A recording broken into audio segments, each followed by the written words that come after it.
Wax's podcast. I think it's enough. I mean, we're just, it's like a comedy routine here. The worst podcast jingle ever. The worst podcast jingle ever. Security!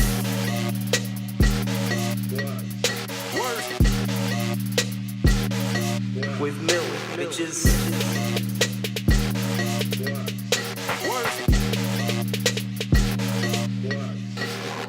Come here, you fucker.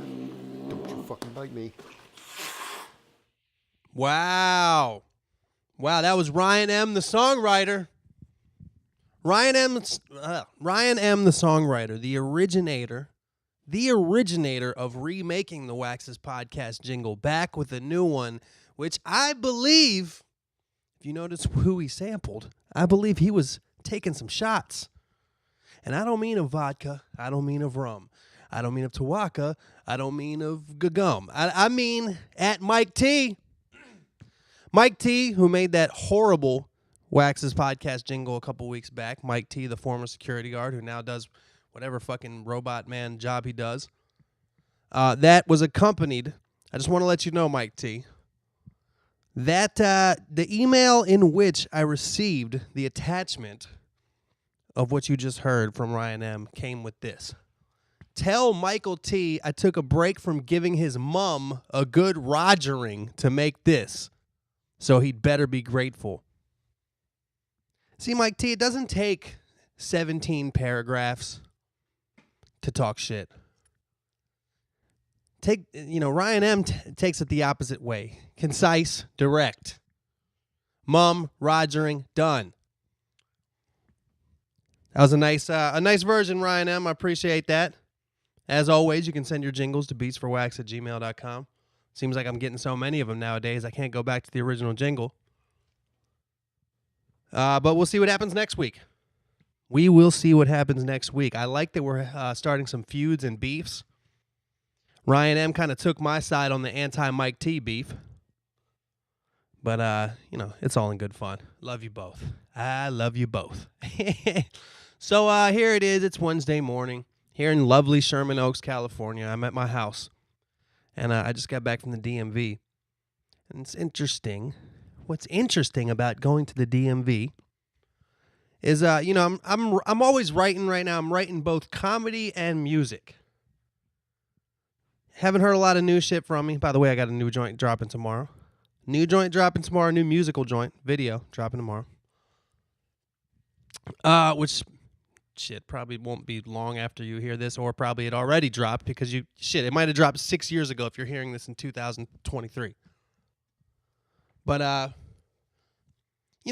try to get up early in the morning on days where I didn't drink the night before and get stuff accomplished. It's 10 a.m. right now. I already started my laundry. Already went to the DMV. Done what I needed to get done. And it feels good to get shit done in the morning. I'm doing the podcast right now. When this thing is accomplished, I'm going to wake up and it's fucking noon. The old me wouldn't be up for another 2 hours. The new me already did 4 hours worth of shit. But my point is this. When I went to the, I like to wake up. Anybody that does creative stuff, any artists out there doing creative things, might feel the same way as me when I say your brain is really creative in the morning. You're kind of still in that dream state. Anything is possible. So I like to wake up and I like to start writing. Get a nice solid half an hour to an hour in. Maybe I'll do a little a little 5-minute, 10-minute little breathing meditation to further enhance my creativity. Go out in the backyard with my guitar and just start talking about my feelings. Or maybe I'll just think something's funny. Hey, Camila, can you do me a favor and shut that door right there so I don't fucking bother you guys? Appreciate it. That's Camila Recchio, everyone. Hey, it didn't really shut. It fucking opened back up again. Camila Recchio, everyone, a.k.a. my roommate. Go check her out on her various social media feeds, Facebook, Snapchat, Instagram, Twitter, SoundCloud, Bandcamp, iTunes. She's got them all. She's got them all. She just told me she loved me. I love you too. And I fucking forgot what I was talking about. Oh yeah, so in the morning you feel extra creative. So I like to get some writing done. But Hark the Herald Angels did not sing. I had to go to the DMV. I like to get to the DMV right when it opens. Unfortunately, this morning, me and I think a lot of other people made this mistake. For some reason, the Van Nuys DMV is open at 8 every single day. Except Wednesday, it's open at 9. So I get there like 7:50 thinking I got 10 minutes. I'll probably be the 50th person in line because everybody has the same kind of idea. I was right about being approximately the 50th person in line. But me, as well as a lot of other people that were in that line, didn't realize that we're there on the one fucking day that it opens at 9 rather than 8. So, at least we know that when it gets open at 9, we'll be well ahead of the other hundreds of people that ended up behind us before 9. And what I was going to say, I'm in the morning. I'm drinking my donut shop coffee that I stopped and got on the way there. And while sitting in that line, I wrote more shit on my notepad app in my phone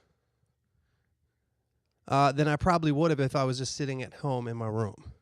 Sometimes you got to get out, especially with comedy. With music, it's kind of more difficult because you might have to have your musical instrument on you. I'm not going to bring my fucking guitar. I'm not going to be in the DMV with a fucking ukulele and a whatever instrument you might play, hypothetically, bagpipes, accordion.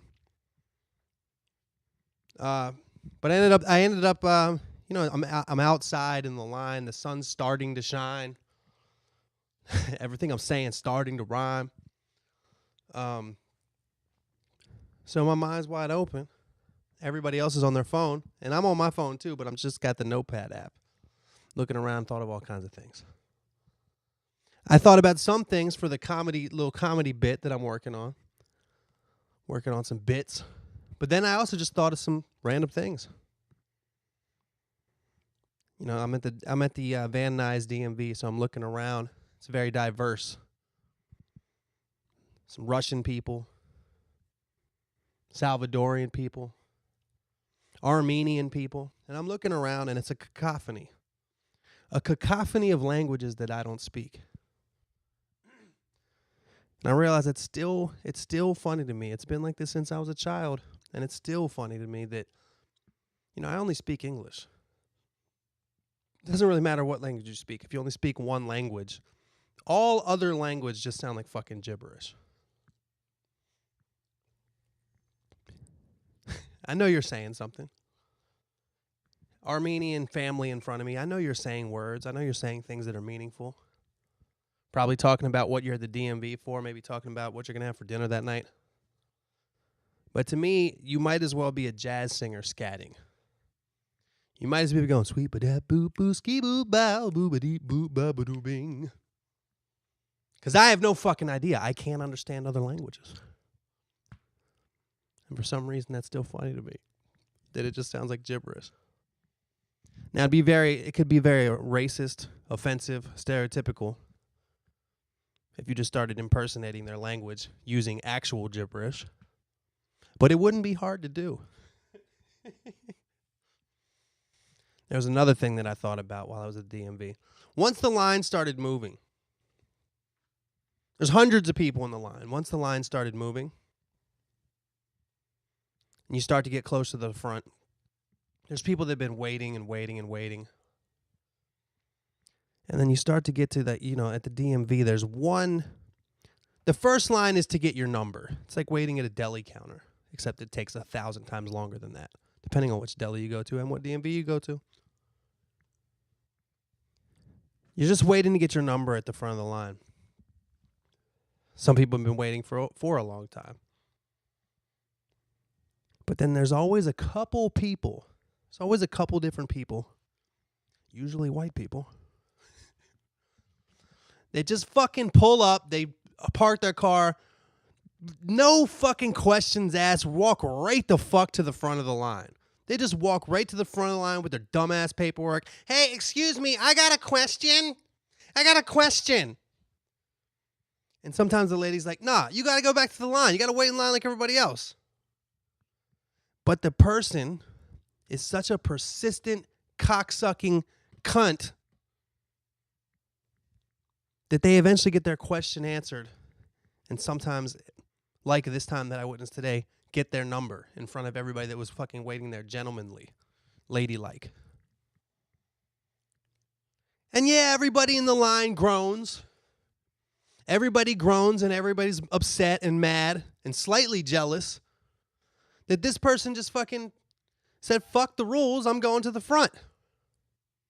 It's not fair that it worked. But listen up, people. I watched that happen and I realized those are the people who run shit. Those people that do shit like that, they're the ones that run the government. You think Donald Trump ever waited in a fucking DMV line? First of all, he probably never even been to the DMV. First of all, he's probably never been to the DMV. Second of all, if he was there, he probably would rush to the front on his cell phone and fucking smack somebody. But my point is the lady who was there that I'm referring to, she's probably a CEO of a company. Because people like that, the 1% are the 1% of people who don't take the bullshit that we always take. We just let ourselves get fucked every day, and they don't fucking stand for it. But you know what? They're assholes. They run shit, and they try to make us think that they care about us. You think that fucking lady cares about us? The lady that this morning went to the front of the line without even thinking it was a problem? If it wasn't illegal to murder, she would have had a handgun and not only went to the front of the line, as she went and just fucking shot every single person in line in the head and be like, hey, I got a question. That's what she would have done. But, you know, us minions in the back of the line, working our regular jobs that we probably had to fucking call in to the boss who's just like that lady and be like, I'm sorry, I'm going to be a little late today because I have to go to the DMV. My registration got impounded by the lot in the federal parking ticket limitations. I got a ticket in the mail for my registration. Can I just be an hour late? Yeah, but you know, you're not going to get fucking paid today and you're definitely not going to get a lunch break. That's how the world. Why am I talking like this? But that's how the world works, folks. That's what I discovered at the DMV today. That is what I discovered. I said one more DMV story. I realized that the DMV is always going to make stories. It might not always be enjoyable. But my advice to you next time you go to the DMV, it's called Department of Motor Vehicles is what it's called in the state of California. In Maryland, it's called the Maryland Vehicle Association, the MVA. The MVA. I remember that. I assume it's still called that. You never know. Things change over time. And I've lived for a long time. But I recommend next time you go to the DMV, don't do what we all usually do. Don't sit there on your Instagram and Twitter. Don't play your little stupid game on your phone. Put that shit away and look around and enjoy all the things you can see. When I was waiting, I heard a dude talking about a robbery he committed. That was interesting.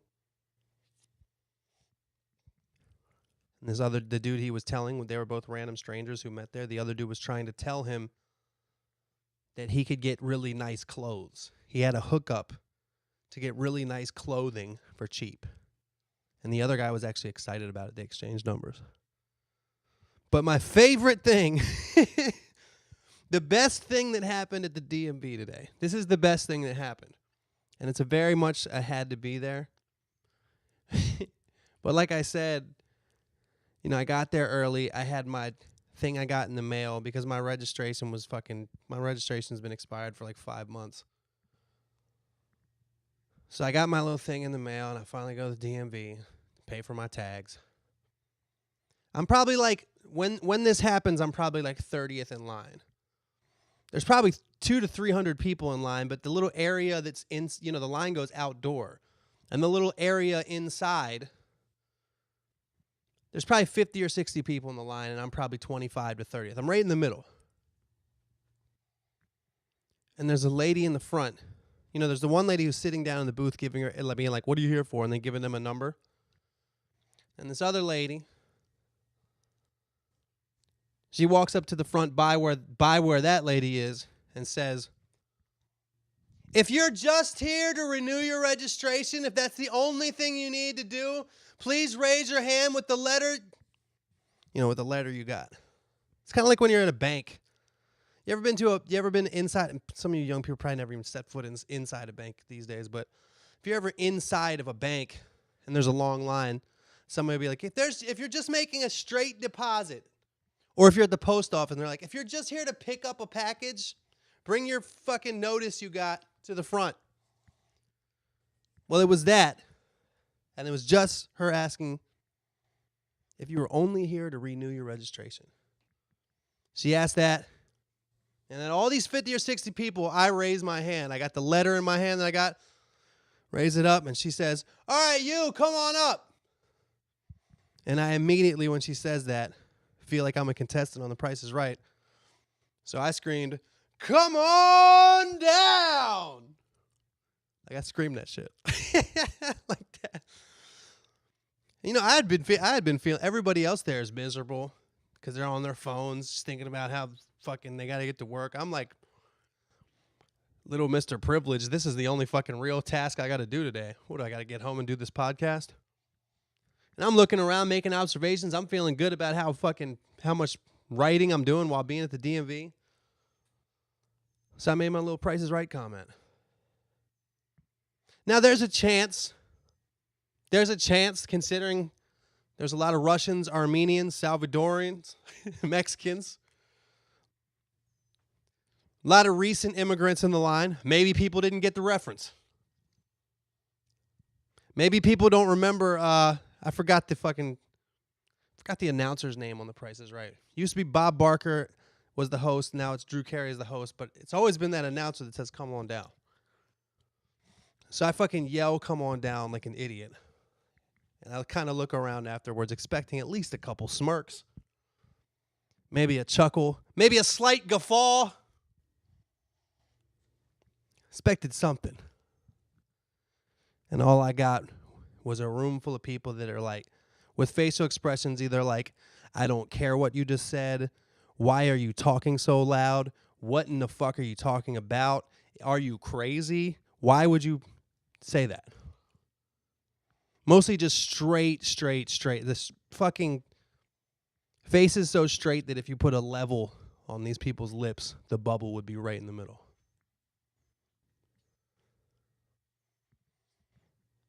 So sometimes you bomb, man. I do comedy now. You don't just bomb on stage. You bomb in life. It happens all the time. You try to make a silly comment to somebody that works at a restaurant. You try to have fun with somebody that you just met. You make a little joke with your coworker, not realizing you're stepping over the line and sexually harassing her. God damn. Well, that was my visit to the DMV this morning, and you'll be happy to know that I did get my tags and my fucking car. Not only does my car, as of this morning, have a fresh green 2017 sticker on the back license plate, I also this is something I've never done before in my life. I got my car detailed yesterday. It was only $30.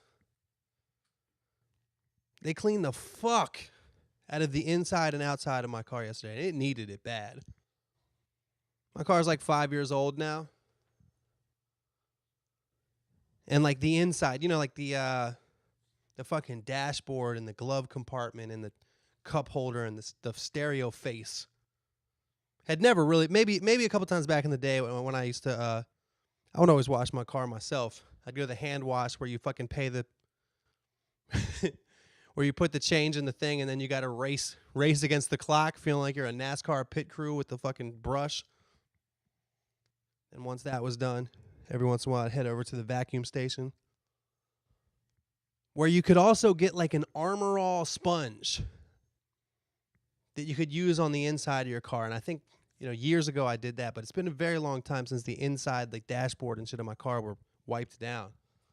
Not only did they wipe it down, they wipe it down with a pina colada flavor. Smells good, looks great, and now it's got fresh tags on it. So I'll probably fucking wreck it tomorrow. Who knows? Who knows what's going to happen? Speaking of tomorrow and the day after it. First of all, tomorrow in the morning, I'm going to have a new video out. And then Friday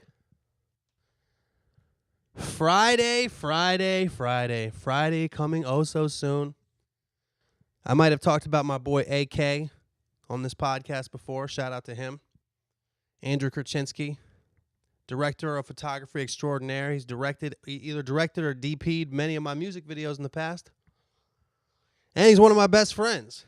And lo and behold, he is tying the knot with his girlfriend very soon. And he's having like just a small ceremony. He's not inviting any friends. He's just having his immediate family. So I was like, dog, what's up with your bachelor party, though? He's like, I ain't having a bachelor party. I was like, yeah, you are. And I took the liberty of planning it. I asked him what he wanted to do. We went through a couple of options. If you know AK, he's not some strip club Vegas glitzy guy. He's the opposite of that. So, we're thinking camping trip, that kind of vibe. But, AK likes boats, and he decides he wants to go on a cruise. So but mostly I was like the point man. I fucking did all the arrangements and shit. Him and 7 of his friends, myself included, this weekend from Friday to Monday are going on a 3-day cruise. Carnival cruise. From fucking from Long Beach, California to Ensenada, Mexico. And I shouldn't be telling y'all where I'm going. Ain't nobody gonna fucking hear this in time to get tickets. And if you do, please fucking don't. Just don't ever do that.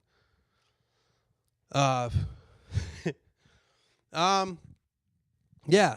I've never been on a cruise before. AK's never been on a cruise before. I think most of the people that we're going with have never been on a cruise before. 3 days.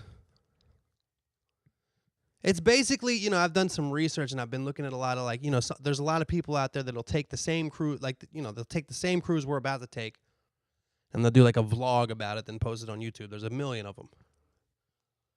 And the main thing that I've discovered through these blogs is if you don't know, when you go on a Carnival cruise, it's one price. One price and all you can eat. One price includes your room to stay in the fucking room or whatever, to be on board the ship, and to eat all the food you want. So it's very clear from the vlogs that many people kind of go there for the... There's this family. It's like 6 people. It was like a white, fat Christian family from Wyoming. They vlogged their entire vacation, and they went on this cruise. And you see, like, the daughter at the restaurant. She was like, I got 4 appetizers. Watched another one. It was like a fat Filipino couple from the Bay. They drove down. You can get pizza whenever you want. That's what she said. You can get pizza whenever you want. Because the alcohol is not included. If the alcohol was included, it'd be not only gluttons, it'd also be alcoholics. I think a lot of people that go on these cruises don't even drink because it's, I'm sure you're paying fucking stupid prices. But I'm going to. I plan on, it's a little bit fucked up because it's a little bit of an undeserved vacation. I haven't put out anything. I haven't made any major achievements. But it's not for me. It's for my boy AK, who works his ass off. He needs a vacation. But, I'm very good at chilling, y'all. I'm extremely good, and so is AK. AK is the dude probably the dude I hang out with most here in L.A., and we will sit on a fucking chair and do nothing. and have a great time. That's what cruises are all about. But it's only 3 days, and I think 3 days is the perfect amount. I think after 4, I'll be like, all right, get me off this ship. The cruise has all kinds of shit. It's like basically like a floating Vegas hotel. It's got a piano bar. It's got a karaoke bar. It's got a comedy club. It's got like a place where they do like a review, like a singing and dancing type of show. It's got a fucking what's it called? It's got a shitty looking miniature golf course. It's got an amazing looking water slide section, which I was excited about at first until I saw the vlog from that fat family I told you about earlier. Them going down that slide. The kids just fucking getting snot and fucking probably urine all in the water. I was like, I'll probably just fucking stay out. Probably just stay out of the pool. But I'm excited about it, man. I'm so excited about going on this cruise that yesterday I bought a fucking shirt, like a Hawaiian shirt kind of deal. You'll see it. I'll post a picture of it because it's so fucking dope. It's very rare that I get excited about fashion. But I got the shirt of like it's like the type of shirt that George Costanza's dad on Seinfeld would wear in Florida. It's fucking sick, dude. Got so many things happen this week that are uninteresting but still kind of interesting. I actually let me see what I wrote down. That was just stuff that I talked about today. I'm not going to talk about that. All right, I'll just mention one more anecdote. This is actually something I think I might talk about in comedy, but I just find it interesting. If you've ever had a nephew or a kid or whatever, you know that Little League Baseball is awesome. I remember watching a Little League Baseball game a while back with somebody that had a kid playing and thinking like, especially when they're like maybe 12 or 13 and the kids are taking it really seriously. The outfielders hitting their gloves. Come on, man. Hitting their shoes with the bat, kicking the dirt off their cleats. People really into it. I was going to say, I find that to be actually more fun to watch than Major League Baseball. And I think a lot of other people agree. That's why the Little League World Series is televised. It's kind of cool to see the kids getting really into it and really excited. It's cute. It's also free. You don't have to pay to go. But I live right by a park. I live like a block away from a park, and I often will just go over there and walk. Sometimes I'll even go over there and jog. They got a sick-ass path. It's a huge, huge, amazing park where I live. And they have this whole baseball area. It's cool baseball area. They got the main field where they actually have they play fucking Take Me Out to the Ball Game and have announcers. They got like a little hot dog stand and shit. And I always walk by and I'll see like a Little League game. And I wanna fucking just go run up in the bleachers real quick and sit and watch. But unfortunately, as an adult man by yourself, you can't just go to a park and sit and watch a Little League game. I think it's a goddamn shame. I think it's bullshit. Like, yeah, it's creepy. But I'm not, why does it have to be? I guess you just can't see my inner intentions. I just thought, what would happen if I went over, if I was to sit there with my hot dog and my fucking shades on and my fucking big gulp. My big gulp and shades looking like a pedophile. That's like that's the outfit of a pedophile. Soda. Pedophiles would have soda. Soda and sunglasses. That's the title of a pedophile's mixtape. That they play in their own car, but they play it kind of soft, so you have to get really close to the they play it in their own van, and you got to get really close to the van if you already want to hear it. Sometimes you actually have to get inside the van. No, but what if I did go over there and sit down and start watching the game? And some mom next to me was like, so, who you rooting for? Which one is yours? And I just turned to her with my shades. took a sip out of my big gulp straw, and said, well, I don't really have a dog in this fight. I don't know any of these fuckers.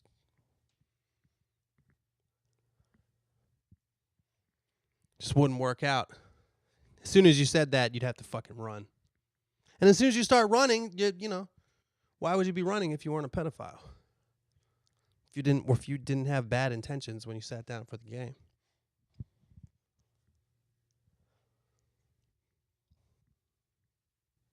I don't know. It's a shame. It's a goddamn fucking shame. So yeah, that's my shit for this week. I went to the DMV.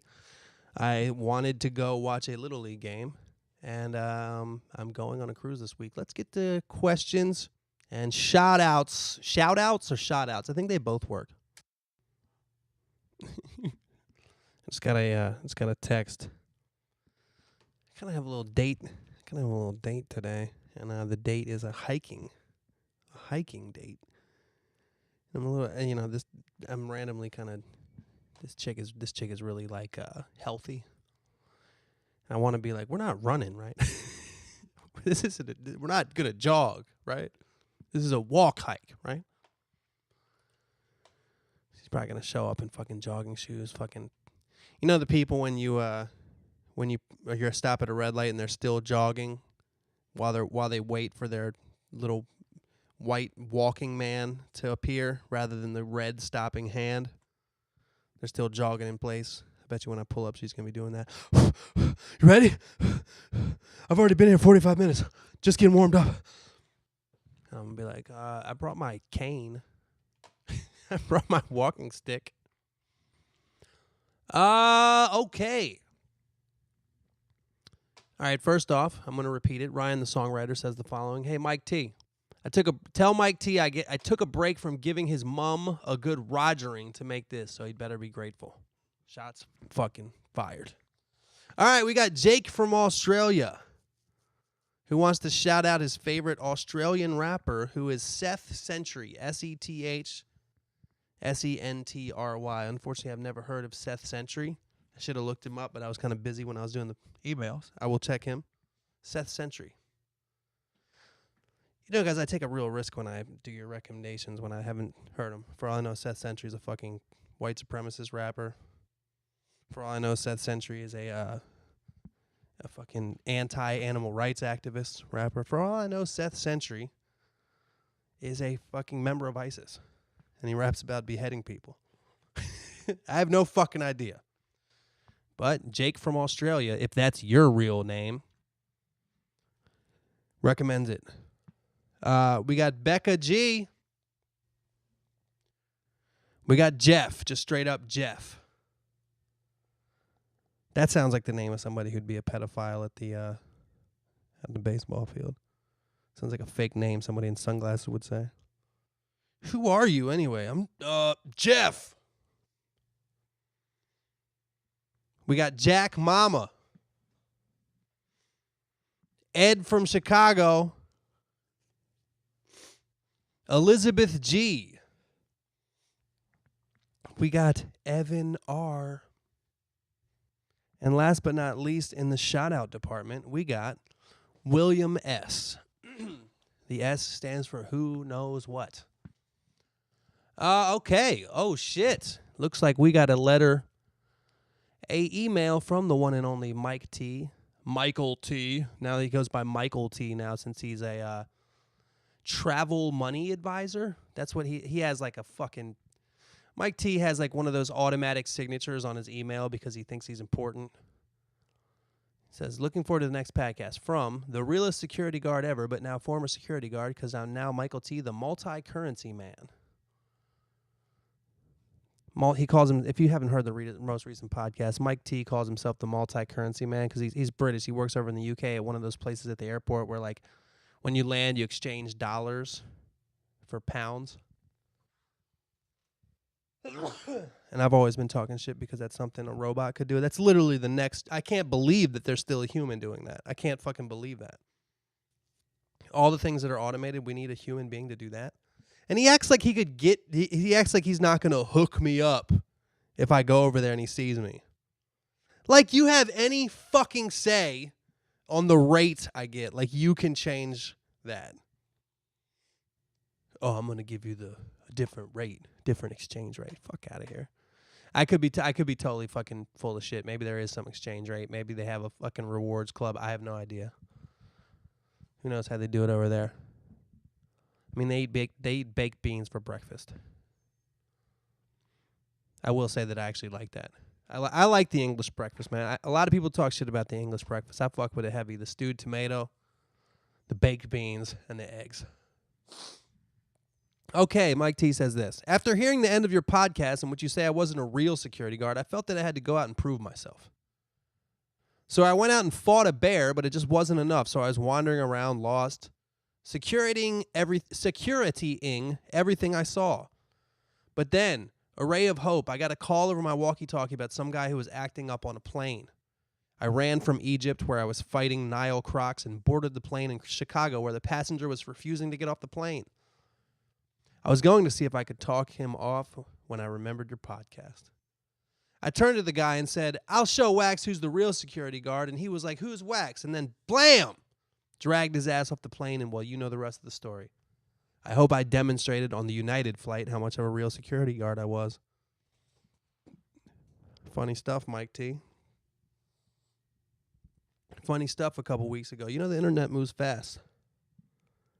And if you're going to make a United flight reference, you know, we don't even know what you're talking about anymore. There's already been several incidents since then on the United flight. The internet moves fast, Mike T. Unlike your future. Your future is slow. You're going to sit there at that desk and sit there at that desk and sit there at that desk and sit there at that desk. Then one day, you're going to be 60 years old and be like, damn, I work with money every day, but I sure didn't save any. I sure exchange money a lot sitting here in this airport, lonely, because I never got married or had any children because nobody will ever love me. Sure dealt with a lot of money, didn't make a lot. Then one day you're going to be walking by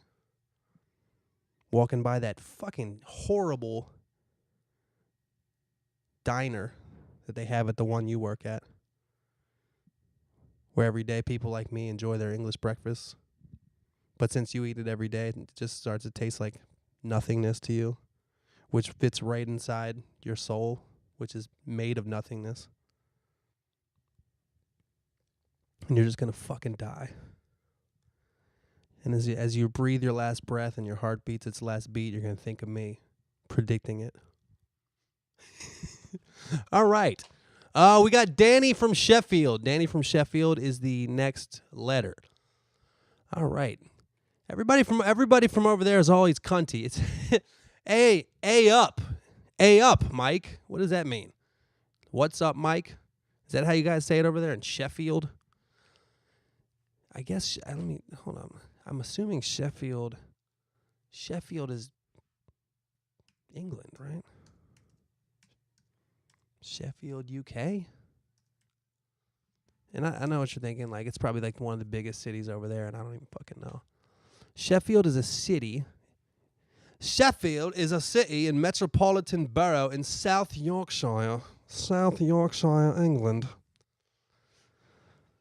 Sheffield, South Yorkshire, England. That's as bad as British as it gets. Sheffield, South Yorkshire, England. Neighbour of Bellinghamshire Forest. They always got ham and shire on the fucking tacked on everything. You know what I mean? All right, so he says, A up, Mike, you STI-ridden cunt flap. Well, I guess that's it's a lot. You know, there's a lot of subtle differences between the way Americans and Brits talk. First of all, he said EY space up space Mike. A up. We would say, what's up? Then he says, you STI-ridden cunt flap. Now, here in America, we would say STD-ridden cunt flap. We might not even say cunt flap, but, you know, that's another story. STI, I assume, is sexually transmitted infection, where we usually go with the sexually transmitted disease. Anywho. Hey, Mike. A up, Mike, you STI-ridden cunt flap. Hope you've not gone too hard on the drugs and alcohol. For the podcast listeners, I recommend S-Town Podcast. It's topped all the charts and it's topped all the charts and is fucking sick. After listening to your cum stain of a podcast, it's a breath of fresh air to enjoy something thought out and well produced. Also, describe your first time on MDMA. See in a bit. Danny from Sheffield. Well, let me tell you something, Danny from Sheffield. Let me tell you something. I don't take First of all, I'm not going to describe my first time on MDMA to you because I don't fucking want to. I don't want to do you any favors because you're being so cunty to me. You called me an STI-ridden cunt flap, then you called my podcast a cum stain and inferred that it's not well thought out and produced. Well, I tell you, because of the way that you talked to me, because of the way that you wrote to me, I checked out your recommendations. You said, for the podcast listeners, I recommend S-Town Podcast. So I looked it up. This is from stownpodcast.org. S-Town is a new podcast from Serial and This American Life, hosted by Brian Reed, about a man named John who despises his Alabama town and decides to go do something about it. He asks Brian to investigate the son of a wealthy family who's allegedly been bragging that he got away with murder.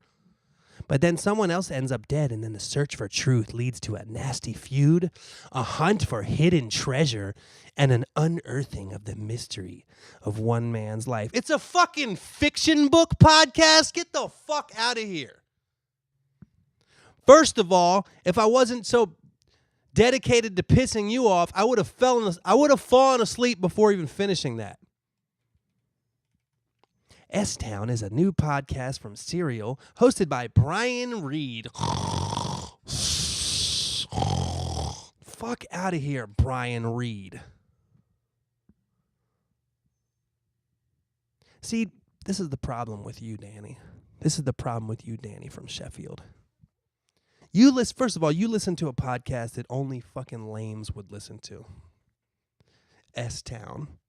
You live in the UK and you want to listen to a fictional story about a dude from Alabama?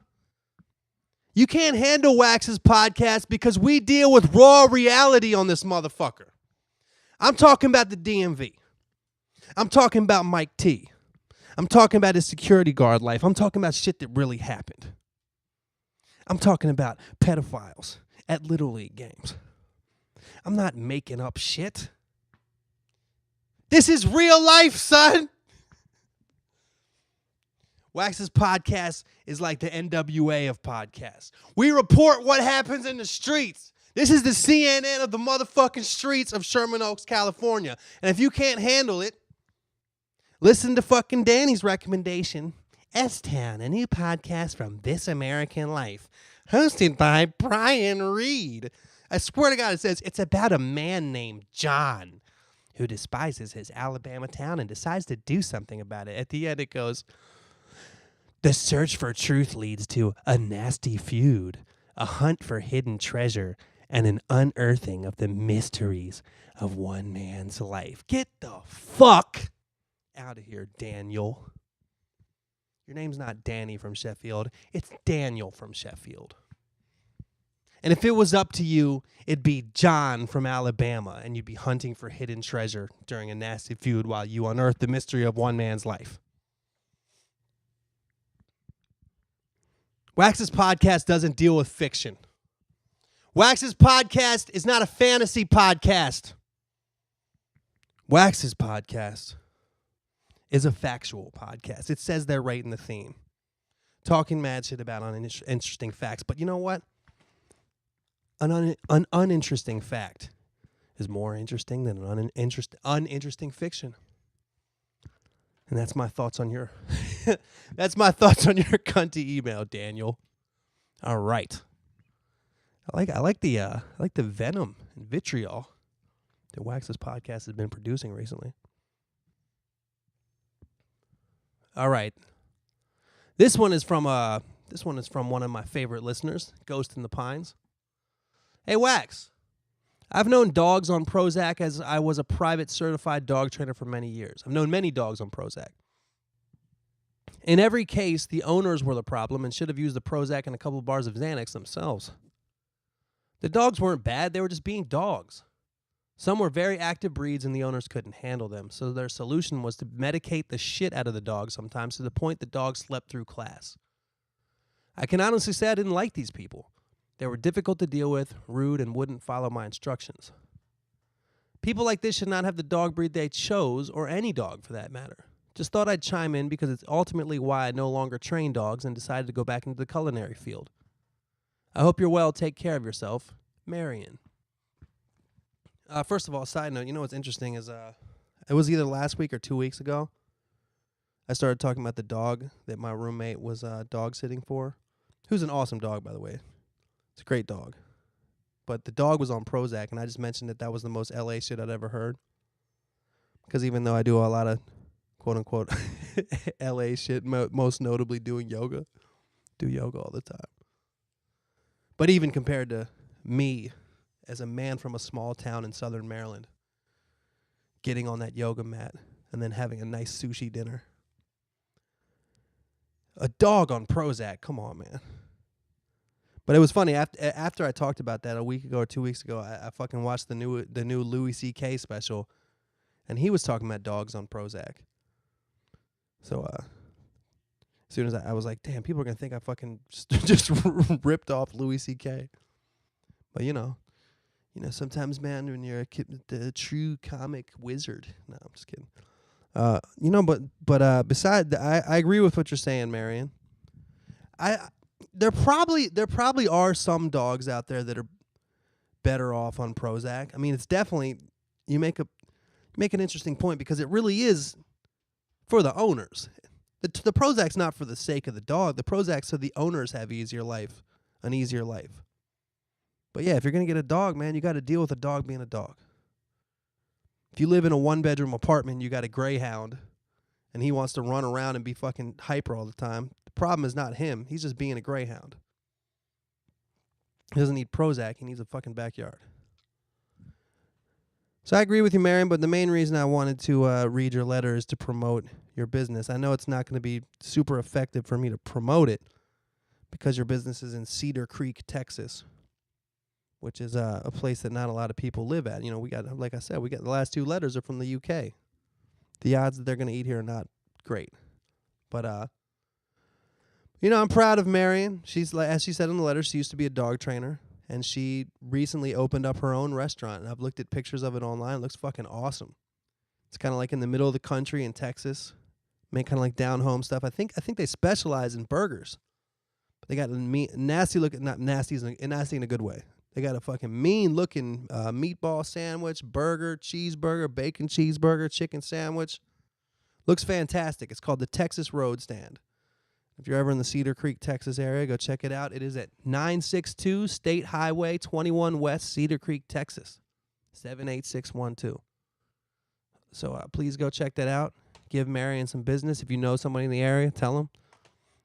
I can't wait to go there. I'm not really sure. Let me see if I can look this up, see what town in Texas it's close to real quick. But Marion's been a fan for a long time and just been really fucking cool. And let's see, where's the map though? See if it's close to any major cities in Texas. 'Cause I think this shit is pretty far out there in the sticks. Cedar Creek. Oh, wait a second. Oh, damn, Marion. You know when you look up Cedar Creek, if you look up Cedar Creek on Google Maps, you see like that little pin, and then like right to the right, the only thing that's notable, it says the Texas Road Stand right there on Google Maps. That's the first thing you see. Good for you. Oh, this shit's right outside of Austin. Oh, snap. Oh yeah, that shit's right outside of Austin. Can't really tell by this scale how far out, but I can tell it's pretty fucking close. Looks like it's probably a 10 or 15 minute ride from Austin, Texas, which is not too far from San Antonio, Texas. And not super, super far from Houston. But Texas is a big-ass state. It's pretty much right by Austin, Texas. Okay. As if Austin wasn't already enough of an awesome food town. Awesome in Austin. We got a podcast listeners that's named Austin the Awesome. Anyway, thanks for the letter, Marion. Finally doing something pleasant on this podcast besides talking shit to Brits. You know what I mean? Any Brit that heard me say that, I have no problem with Brits. Just with Mike T and Danny from Sheffield. All right. Got another one here. Yo, Wax. It's Trevor from Winchester, VA. Fucking been a while, bro. Last time I emailed, I heard my shit on the podcast. Man, that's cool to me. It's cool you relate to all the fans and interact with us. Anyway, last time I emailed you a few months back, I told you not to stop speaking on your problems with alcohol and stuff because it's therapeutic for people who are suffering the same shit. Even if you don't realize it. Haha, funny how the brain works. You're your biggest critic. But anyway, man, when it comes to alcohol and chemicals, I've been around the block, mostly choosing to poison my young adolescent brain with drugs like Xanax. Anyway, I quit the Xanax about 10 months ago, but I've used other things to cope. I've been smoking weed daily since I was 16. But my question is, have you ever had any bouts with depersonalization order? Or have you even heard of it? I believe it's the body's defense mechanism when you're under too much stress/anxiety. Maybe I'm just a stressful person. Anyway, bro, mine is purely drug-induced, and I recently have been doing a lot to combat it, like physical exercise and exposing myself to my own fears. I don't know much. I was just wondering if you have ever heard of depersonalization. Anyway, bro, stay up, and one love. Hope to hear some new tracks soon. Or I might just have to hop on Spotify, hear that lost mixtape you're talking about dropping. LOL, peace, bro. Well, hopefully I drop that soon. But, you know, when you sent me this email, Trevor, I had actually never heard of depersonalization disorder. I'd never even heard of that, so I looked it up. And this is what WebMD says about depersonalization disorder. This motherfucker always got to have ads.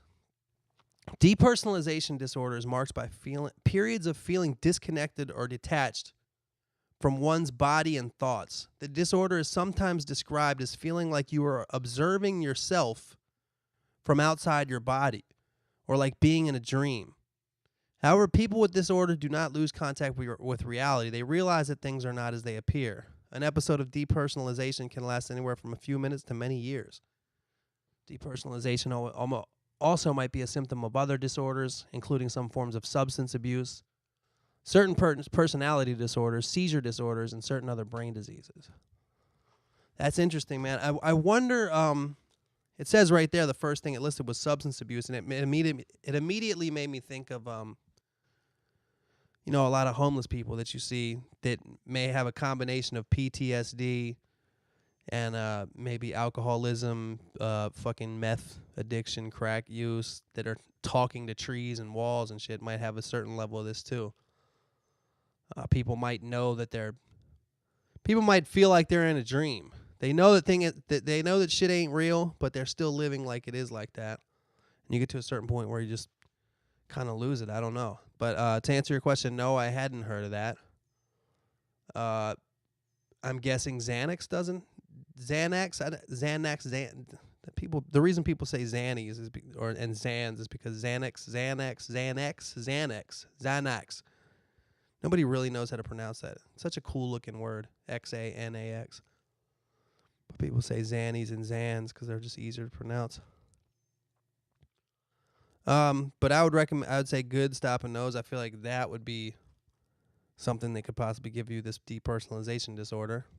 And you said you try to combat it with physical exercise and exposing yourself to your own fears. I think that sounds wise. It's an interesting course of action to try to expose yourself to your own fears. I don't know what your fears are. But that's like, you know, if you have a fear of heights, just spend more time up high. It's just like a good example in my own life. Like if you ever have a fear of being in front of people, talking in front of people, being on a stage, you know, if you just do that a lot, you'll kind of lose the fear. So I think you're doing the right thing. And physical exercise is kind of like a heal-all. You know me, man. You know what I'm going to say, dude. Do yoga, man. Just get really in touch with your breathing. Just really get connected with your breath.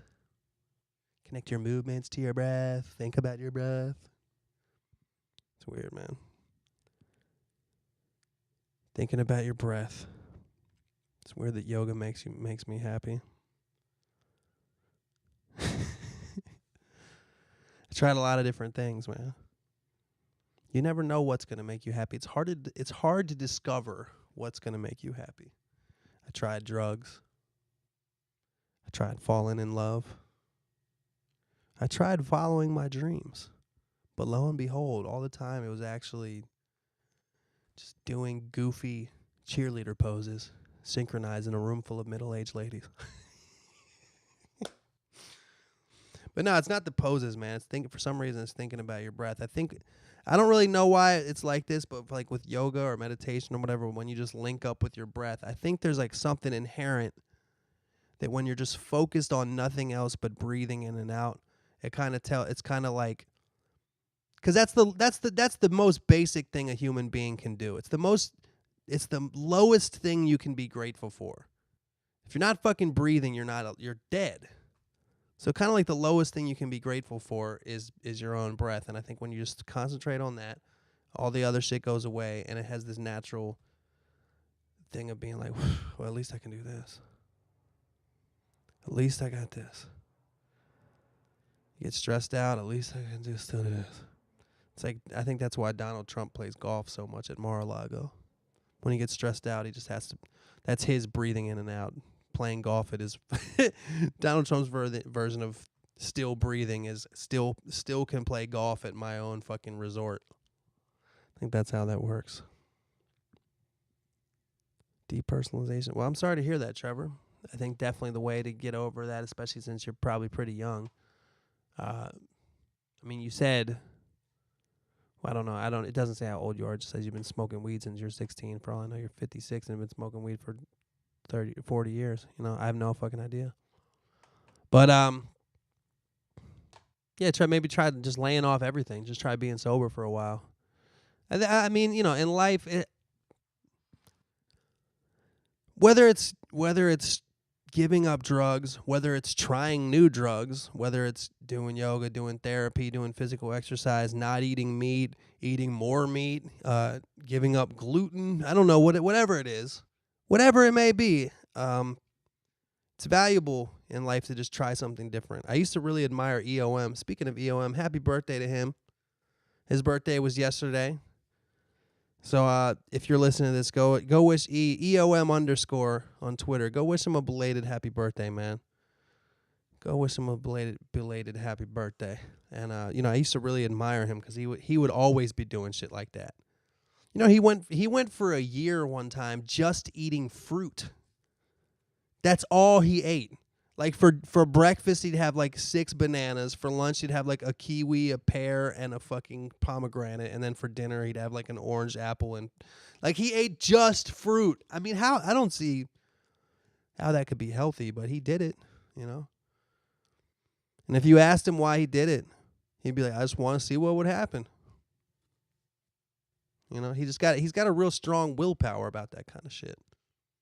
He can give up stuff like, and because he's also done the opposite. He did the paleo diet for like 4 or 5 months, I think, where he just ate meat and like spinach. Not afraid to try new things. Yeah, I think that's all I got for you guys today. Hopefully you enjoyed the podcast. Hopefully you'll enjoy your weekend coming up. I appreciate you guys listening. I'm gonna I had a thought. I think I'm gonna make, if you go to my website, wax.com, and where the podcasts are, there's the podcast logo that my homie Galen made. Shout out to my homie Galen. But was one of my, it's just definitely the dude that has helped my career the longest, with the possible exception of my brother Herbal T. Fuck that. Galen is definitely the dude who has helped. He's done like every single piece of art. He fucking did animation on the video I'm putting out tomorrow. He's fucking awesome, man. Anyway, he designed that logo, of course, my podcast logo. I think I'm going to make t-shirts with that shit on it. I wonder if you guys would buy it. If you're listening to this, tell me on Twitter, @BigWax. Tell me on Twitter if you would buy that t-shirt. I'll do a limited run. I'll just do like 50 or 100 of them. I won't make the logo too overbearing. Maybe just make it like the logo, like the size of one of those pockets on the front of a shirt. I think it'd be cool. Walk around repping Wax's podcast. Maybe on the back of a little "Be safe out there." That'd be cool. On the back it says just pretty small, "Be safe out there." I don't know. I don't know exactly how I'd do it, but I'm thinking about making Wax's podcast t-shirts. You know what I'm saying? and I'll sell them right out of my house like I did last year on the garage sale. I might even just make it part of a new garage sale because, like I said before, fucking A, I got a lot of those those branding irons I made. I made wax branding irons. Speaking of Austin, Texas, I had them custom made in Austin, Texas by a guy who does that for a living. Like, expensive to produce. I tried to sell them. I made a commercial for him. Everybody loved it. Everybody loved the idea. Thought it was hilarious. Thought it was original. Thought it was creative. Thought it was a cool, well-done thing. But nobody fucking bought them. I apologize to the few people that did buy them if you're listening. And I appreciate you buying them. I hope you had fun with them. But I tell you what, you're in the fucking opposite of vast minority. Anyway, I think that's all I got this week, y'all. I will talk to you next week after I get back from this cruise. I think that'll probably be the subject of my podcast next will be my fucking cruise. Be safe out there.